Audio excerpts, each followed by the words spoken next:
between January and October 2024. Tony Blair, যিনি ছিলেন যুক্তরাজ্যের সাবেক প্রধানমন্ত্রী। ইতিহাসে এর চেয়েও তার বড় পরিচয় ইরাক যুদ্ধে সাবেক মার্কিন প্রেসিডেন্ট জর্জ ডব্লিউ বুশের অন্যতম সহযোগী। বিশ্বজুড়ে অনেকের কাছে ব্লেয়ার যুদ্ধাপরাধী। এবার এমনই এক বিতর্কিত ব্যক্তিকে গাজা শান্তি বোর্ডের গুরুত্বপূর্ণ স্থানে রেখেছেন মার্কিন প্রেসিডেন্ট ডোনাল্ড ট্রাম্প।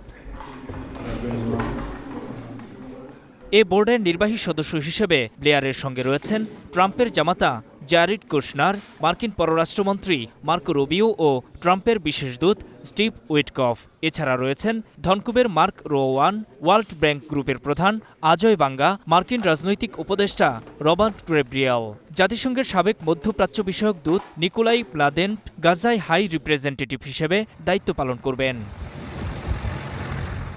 গাজার প্রস্তাবিত শান্তি বোর্ডে থাকবে একটি নির্বাহী বোর্ডও। হোয়াইট হাউসের বিবৃতিতে বলা হয়, এই নির্বাহী বোর্ডের নেতৃত্ব দেবেন ফিলিস্তিনি কর্তৃপক্ষের উপমন্ত্রী ডক্টর আলী সাদ। এই বোর্ডে রাখা হয়েছে তুরস্কের পররাষ্ট্রমন্ত্রী হাকান ফিদান, সংযুক্ত আরব আমিরাতের আন্তর্জাতিক সহযোগিতা বিষয়ক মন্ত্রী রিম আল হাশিমি, কাতারের কূটনৈতিক আলী আল থাওয়াদি, মিশরের গোয়েন্দা প্রধান হাসান রাশাদ, সাইপ্রাস ইসরায়েলি ব্যবসায়ী ইয়াকির গাবায় ও ডাচ রাজনীতিবিদ সিগরিট কাগ। এছাড়াও Steve Witkoff, Jared Kushner, Tony Blair এবং নিকোলাই ম্লাদেনও থাকছেন এ বোর্ডে। গাজা যুদ্ধবিরতির দ্বিতীয় ধাপ শুরুর কথা গত বুধবার জানায় ট্রাম্প প্রশাসন।